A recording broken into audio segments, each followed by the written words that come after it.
Okay, so let's look at backpropagation. To explore how this works, we're going to have to get in a little bit more detail in terms of the neural network and look at its mathematical expression. So to do that, we're going to imagine a very simple neural network with three functions, which are nominally divided into the input layer of functions, F1 and F3, and an output function or output layer, F3. And what we're saying is that these actual inner functions of this neural network, these contained functions rather, F1 and F2, F3, are the functions that are being controlled, are the objects of control of the slider functions that we were talking about in part 1. So each of these functions is independently controllable with its own parameter, or what is formally often called a weight. So we can write out this using math, so we can begin to get into some algebraic formulation to see how the differential calculus is going to work. We're going to say that A then is equal to the function f1 of the two inputs x11, x21, and then its own independent parameter s1. Note that the input nomenclature x11, x21 is a convention for noting the variables that we're passing into the input to this layer. So the subscript 1, the left subscript, refers to the input. So x1 is the first input, x2 is the second input, and then the second subscript 1 applies to the layer. So x11 means first input, first layer, x21 means second input, first layer. But this is a little bit cumbersome for exploring the math of backpropagation. So for the next layer and the output, I'm just going to switch to these very simple A, B, and Z. So B then is a function f2 of the two inputs and its own independent parameter s2. And then Z is this composite of the input functions, or the output from the input functions A and B, and then its own independent parameter s3. Then we can add our error function to the output, and this then gives us everything we need in terms of a complete set of functions to evaluate the error with respect to the three parameters s1, s2, s3 in terms of partial differentiation. So that's what our aim is then, if you recall, which is that in order to do the gradient descent, to somehow work our way down towards a minimum of the error function, we have to compute the partial differentials of that error function with respect to each parameter that we can change in order to affect the function. And so that's our goal, to compute the partial of the error with respect to S1, S2 and S3, our parameters, and then in some way find how we can tweak these parameters to move us down the slope. So to do that, we're going to have to invoke the chain rule, which is kind of a little bit of math here. Imagine then we had a variable z, which is a function f, which is a function of another function g, which is a function of an input x. So we have here f composite g, where g of x is an inner function and f is an outer function. To evaluate this function, we have to do it in order to compute it, to evaluate it, which means we'd have to do g of x first, given a particular x. So that's evaluating the inner function, then take its output and pass that into the outer function f. So this then implies that g of x is connected in some sort of order of computation or computational graph fashion. It precedes f of g of x. So this g of x connected to fg of x is some kind of forward motion or forward direction, or a cascade of functions from the inner to the outer. Then the chain rule simply says that to compute the differential of the output z with respect to the input x, we can first compute the differential of z with respect to g, and then g with respect to x, and then nominally we can consider this as an algebraic expression, and the two dg's cancel and we end up with our desired function dz by dx.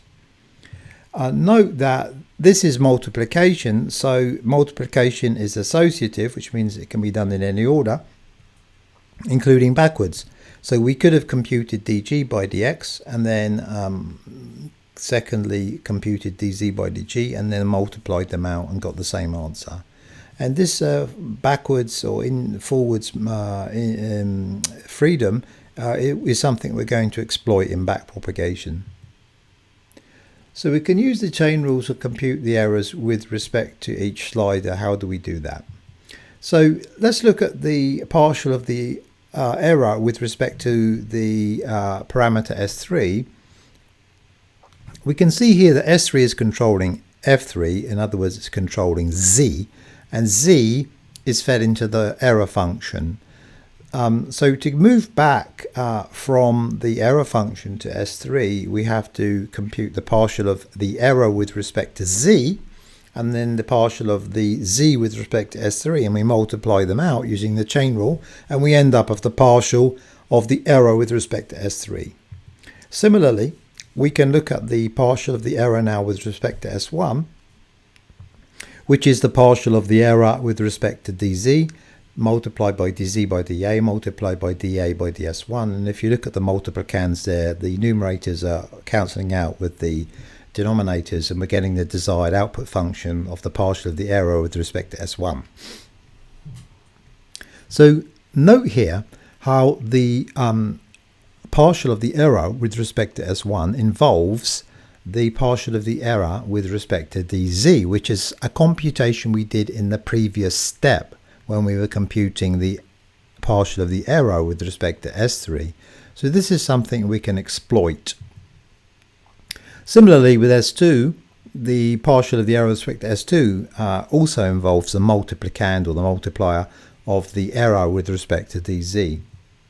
So now we're ready then, we've set up enough understanding of math and algebra to actually see how we compute backpropagation and do gradient descent. So let's contrive a simple set of internal functions. So what's actually inside F1, F2 and F3. So we have an expression that we can do some algebra on. And we're going to simply say that A is equal to S1 times x11 plus S1 times x21. In other words, the weighted sum of the two inputs weighted by S1, which is the independent then control for this function. B is equal to the weighted sum of the inputs multiplied by S2, which is the parameter for that function. And then Z is the weighted sum of the outputs of those two functions, A and B, weighted by S3, which is the independent parameter for F3. These are just simple weighted sums. These are not the artificial neuron or the perceptron equations. It's much simpler for now if we just use these simple weighted sums to illustrate how backpropagation works, and then later on we can return to see what's the implication for invoking the formal artificial neuron or perceptron equations. And then we're going to now formally state our error function as z minus y squared divided by 2, which is the so-called mean square error.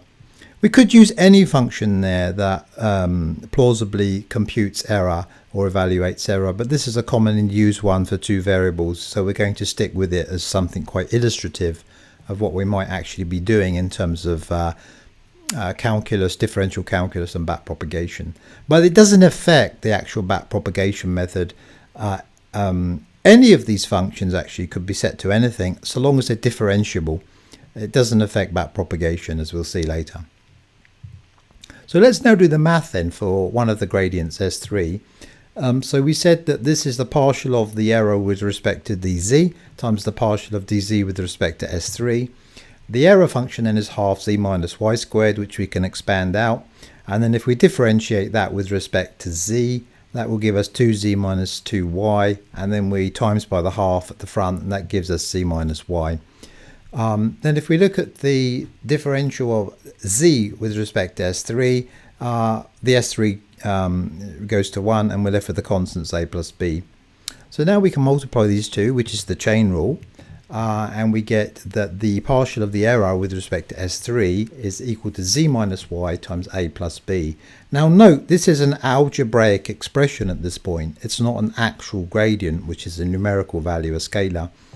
But you can see that we're going to need a z, y, a and b in order to actually do the numerics, to compute the numerical value of the gradient. So we're going to need to know a and b, which were the output from the two previous functions. In other words, we're going to have to compute those values in advance if we want to compute this partial differential and get a numeric gradient for it to evaluate this algebra. So here are the gradients then for all of the three functions. So we now want to know then what is the actual gradients, the numerical values. So let's go ahead and compute them for a given set of inputs, target variable and slider settings. So to make the math easier, we're going to set all of the slider settings, the parameters to 1, same as our target variable, and then we're going to set the inputs to 2 and 3. So this would give us the weighted sum of x11 and x21 times s1 is 5, same for b as 5, and then the weighted sum of those two times s3, which is set to 1, is going to be 10. So now we can plug these values in to the algebra we came up with in the previous step for the partial of the arrow with respect to s3, which was z minus y times a plus b, which is 10 minus 1 times 5 plus 5, which is 90. And then we can repeat that for the other two partials with respect to s1 and s2, and they're both set to 45. So let's now look at the mechanics then of this process to set ourselves up for seeing how backpropagation actually works. So we just said that to evaluate the calculus for our partials, we're going to need the actual values. So we're going to have to actually run our network with these inputs and the parameter settings and get all of the forward pass values from the inner functions to the outer functions, the composite of functions. So we did that in the previous step. A and b is 5, z is 10, and then the error function is 40.5. Now, how are we going to compute this then? So we want to actually work towards doing something in Python to figure out our backpropagation process. This function here, which we've written out, graphically and numerically, or algebraically rather, is very simply configured as a very short piece of Python code using similar variable names here. And noting, of course, that these functions would have to be evaluated in an order. You couldn't compute z here without having first computed a and b. So that's a natural flow of any composite of functions. The inner ones have to precede the computation of the outer ones. And we can see that more naturally when we write it out here as Python code. So now we have our values, which we said are setting the inputs, the parameters rather, to 1, and the inputs to 2 and 3. We end up with 5, 5, 10 and 40.5. So now we can go ahead and compute our gradients and look here how the partial of the arrow with respect to the z is z minus y, which is 10 minus 1 is 9. And then the partial, which we did in the previous step, of z with respect to s3 is a plus b is equal to 5 plus 5 is 10. Then we multiply these out. Of course, this is our chain rule to get 90, which is the computation we did in the previous slide. So now let's look then at what happens when we do the next partial with respect to the next parameter. So we already did the arrow with respect to dz and the partial of z with respect to s3. Now we're going to look at the partial of the arrow with respect to s2. And as we said in the previous slide, notice how this will involve reusing the value for the partial of the arrow with respect to z, which is something we already computed in the previous step when we computed the partial with respect to s3. So therefore we can reuse this. We don't have to recompute the value. We can reuse it from a previous step in our computation by copying that value or referencing it. And this gives us a highly efficient way of doing the chain rule for each gradient. We can just continue to move those numbers back. And in this case, it doesn't look like we're gaining much. But of course, in a massively deep network where there are a huge number of steps, potentially billions, the backpropagation is going to make a huge difference. And we can sort of try to illustrate that nominally if we consider just these pathways which we've shown with the dotted purple lines, and we imagine that the final output was z. There will be a partial of the error with respect to dz, and then we move that back up using the chain rule and backpropagation, and let's say we arrive at some intermediate point where there is a common product up to this point of the error, the partial of the error with respect to the parameter of that function, which we're going to say is theta I, or the ith parameter, which is typically the ith parameter of that layer rather than the ith parameter of the total network. And we're going to say that's equal to g, as in the partial gradient to that point. Then if we continue moving back through the network towards the preceding functions, or rather the outer functions in our composite of functions, this g is going to continue propagating back. And then for all those intermediate paths to arrive at this function we're illustrating here at the input, there's going to be an accumulation of all those pathways in terms of the computational complexity.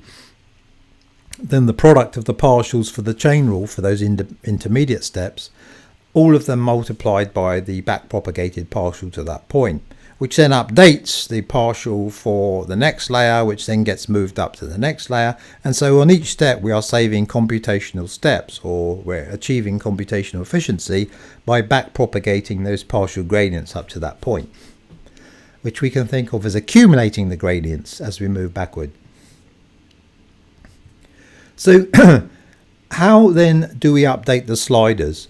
So we hopefully have convinced ourselves we can compute gradients using backpropagation and then plugging in the actual numerical values from the forward propagation. Then what do we do next? So we've computed here the actual gradients, as we've said, 45, 45 and 90 for S1, S2 and S3, or the error with respect to those three parameters. So then how do we adjust? Well, what we do is we take each of the slider values, and as you may recall from part 1, we want to move the slider in the negative direction of the slope in order to descend the gradient. So that simply means we take each of our parameters, say S1 in this case, and we update it by some fractional amount, which we're calling lambda, of the gradient at that point. And then we do the same for S2 and S3 and all of the parameters that we might have in our neural network. And this is the gradient descent. Then what we would do is, now our parameters have all changed. That means the forward values would have changed because our weighted sum of our functions are now weighted by a slightly different value of S1, S2 and S3. We would recompute the forward values. We would then run the backpropagation again, compute the numerical gradients, update the parameters by some fractional amount lambda of those newly computed gradients, and then we would just continue this process over and over until the error function no longer got any smaller to within some degree of tolerance, i.e. we've reached the minimum, or we've converged on some minimum. So let's write this out in some kind of algorithmic fashion, pseudocode. So we configure the network, which we showed earlier is easily done with Python. We declare our functions, we connect them up. We in fact randomize the slider values because this has been shown to be the most effective way to bootstrap this process and converge upon a final error. And then we just start. So what is that? We do the forward pass to compute the outputs of all the functions. We compute the error. We then backpropagate to accumulate the gradients. So we have this computation of all of the gradients with respect to the parameters. Then we update the sliders using some fractional amount of those gradients. And then we just keep repeating this process until the error is as low as possible. It converges on some minimum. And this is gradient descent via backpropagation. And each iteration of the process, not this loop from repeat to start, but each iteration of evaluating and updating all of our gradients across the entire sample, because we're repeating this for each sample, which would be stochastic gradient descent. Or we could do all of the samples and then take the average of the gradients and update using that.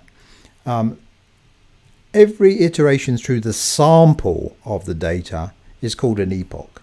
And it may require many epochs to converge on some final minimum of our error function. Now, is it really this simple? What if it was this simple, just to go from the pseudocode to some Python that looks like this, and without having to do any of the complex algebra, there was some back propagation function that did it all for us. So what if it was that simple? Well, it actually is that simple, believe it or not, and that's what we're going to look at in the next part of this lecture, PyTorch AutoGrad, which is the computational method that the PyTorch neural network library uses, or framework, to do the backpropagation. So hopefully you'll join me in part 3 and where we explore this. Thank you.